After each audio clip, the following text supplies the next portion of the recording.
Ainda que você tenha frequentado aulas de história na escola, é provável que não tenha sido exposto a esses fascinantes eventos do passado. Já segue o canal e deixa seu like.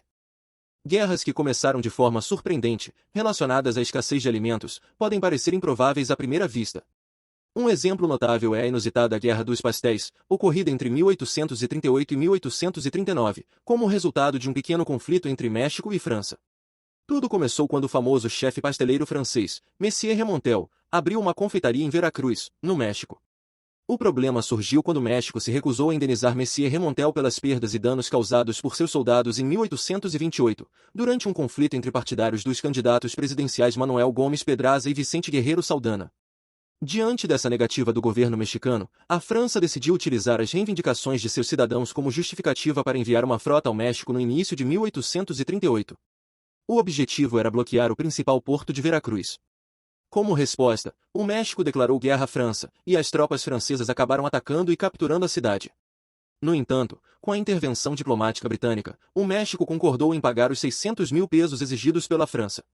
Com isso, os franceses retiraram suas tropas de Veracruz, e sua frota retornou à França em 1839. Assim, a peculiar Guerra dos Pastéis teve um desfecho inesperado e encerrou-se por meio de acordos diplomáticos. Antigamente, as Olimpíadas costumavam reconhecer com distinção as expressões artísticas. Entre os anos de 1912 e 1948, os Jogos Olímpicos realizavam competições nas áreas artísticas, assim como faziam com os atletas do esporte. Os vencedores dessas competições artísticas eram agraciados com medalhas de ouro, prata e bronze. As áreas contempladas incluíam arquitetura, literatura, pintura, escultura e música.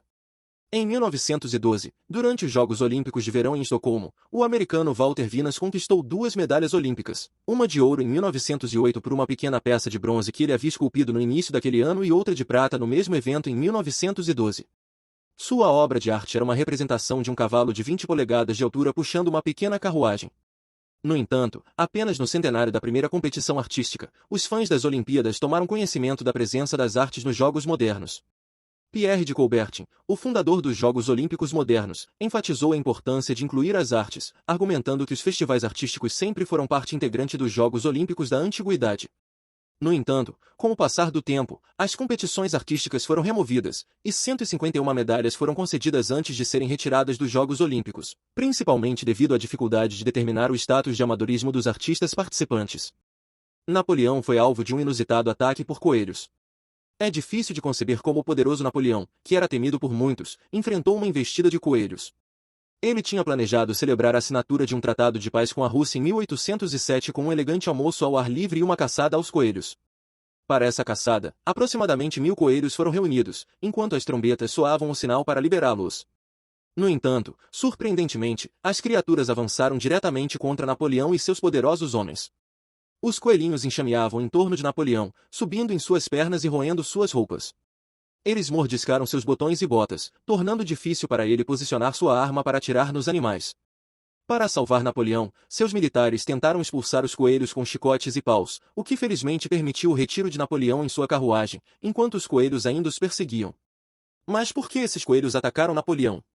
De acordo com o chefe do Estado-Maior de Napoleão, Barão Berthier, os coelhos que foram usados na caçada eram coelhos domesticados, obtidos de fazendeiros, em vez dos coelhos selvagens dos campos. Esses coelhos de fazenda não haviam sido alimentados durante o dia, então Napoleão aparentemente parecia uma refeição para eles, explicando a razão do ataque. Durante a proibição nos Estados Unidos, o governo tomou medidas drásticas para combater o abuso de álcool no país. Em 1926, foi implementado o chamado Experimento Noble, onde foram adicionados venenos, como metanol, em álcoois industriais. Essa medida visava dissuadir as pessoas de consumirem álcool, mas não o tornava ilegal diretamente. Para alcançar esse objetivo, o governo exigiu que as empresas desnaturassem o álcool industrial, tornando-o tóxico e impróprio para consumo. Além disso, eles também ordenaram a adição de quinina metílica e outros produtos químicos tóxicos para tornar o álcool ainda mais desencorajador. Apesar dessas medidas, a demanda por álcool permaneceu alta, levando à venda e consumo contínuos de licores tóxicos, apesar dos aditivos venenosos. Tragicamente, em 1º de janeiro de 1927, foram registradas 41 mortes relacionadas à intoxicação por álcool no Hospital Bellevue de Nova York.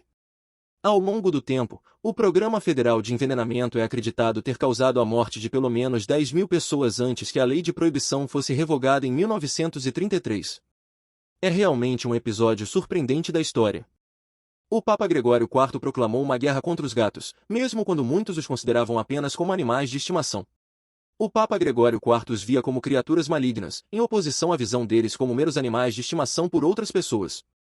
Papa Gregório IX, que ocupou o posto de 178º Papa da Igreja Católica de 12 a 27 a 1241, também empreendeu uma guerra contra os gatos.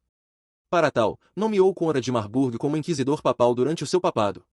Isso se deveu às fortes crenças de Gregório IX sobre os gatos, levando a fazer com que as pessoas confessassem, sob tortura, como os gatos levavam as pessoas a abandonar a fé em Deus. Ele concluiu, erroneamente, que os gatos estavam associados ao diabo e mereciam ser punidos. Em razão disso, o Papa Gregório IV emitiu uma bula papal declarando os gatos como portadores do espírito de Satanás, o que resultou em uma grande quantidade de gatos sendo mortos em toda a Europa. Somente quando o Papa finalmente excomungou os gatos, os assassinatos cessaram. No entanto, a superstição de que os gatos carregam o espírito de Satanás persiste até os dias atuais. O ketchup número 13 já teve um uso medicinal. Antigamente, o ketchup era preparado com peixe ou cogumelos, mas em 1834, o Dr. John Cook Bennett acrescentou tomates à receita. Ele fez isso porque os tomates são ricos em vitaminas e antioxidantes. O Dr. John afirmava que esse molho poderia ser utilizado para tratar problemas como diarreia, indigestão, icterícia e reumatismo. Ele, então, pediu ao vendedor Archibald Mayos para produzir o molho em forma de extrato de pílulas de tomate. Quando as pílulas foram lançadas no mercado, havia diversas versões delas à base de tomate. No entanto, muitas dessas pílulas eram apenas laxantes e não continham traços de tomate. Como as pessoas não obtiveram a cura esperada, a reputação do império do remédio ketchup foi prejudicada e, eventualmente, entrou em colapso em 1850. Apesar do colapso do império do remédio ketchup, isso não significou o fim do molho. Henry Innes, um empresário americano, mais tarde criou a versão atual do ketchup de tomate em 1876. Essa nova versão foi feita com tomates maduros, vinagre destilado, açúcar mascavo, sal e uma variedade de especiarias. A invenção da lâmpada elétrica não pode ser atribuída a Thomas Edison. Embora ele seja acreditado por aperfeiçoar o dispositivo de luz elétrica, as lâmpadas já existiam antes mesmo de Edison nascer no início do século XIX. O Carbon Arc Light foi criado pelo químico britânico Humphrey Davy em 1807. Essa fonte de luz consistia em hastes de carbono aquecidas por bateria, porém precisava ser acesa manualmente, o que levava a queima fácil.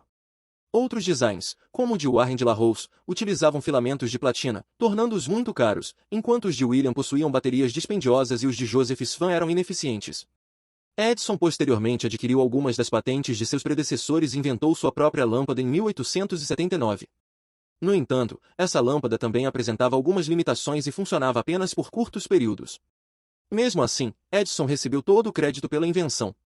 Em 1880, ele finalmente encontrou o material certo para o filamento de suas lâmpadas, utilizando fibra de bambu carbonizada, que queimava por mais tempo em comparação aos materiais anteriores. Henry Ford não foi o inventor do primeiro carro. Algumas inovações são associadas à América, possivelmente porque ela é conhecida como a terra das oportunidades. Muitos acreditavam que o primeiro carro foi inventado nos Estados Unidos, mas isso não é verdade.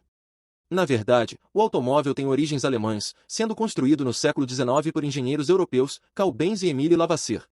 Em 1886, Carl Benz, fundador da Mercedes-Benz, patenteou o primeiro veículo, um vagão a motor movido a gás, que pode ser considerado o primeiro automóvel moderno. Posteriormente, ele patenteou vários componentes importantes do automóvel, como o sistema de ignição por velas, o sistema de aceleração, os shifters, um radiador de água e um carburador, entre outros. Ele acabou fundando a empresa de automóveis conhecida hoje como o Grupo Daimler. Se considerarmos os carros como veículos automotores, é importante também acreditar Leonardo da Vinci e Nicolas Joseph Cugnot, que inventaram anteriormente um carro sem cavalos mecanizado e um veículo autopropelido com motor a vapor, respectivamente. Colombo, na realidade, não foi o responsável por descobrir a América. Ao mesmo tempo, fomos levados a acreditar que ele fez essa descoberta.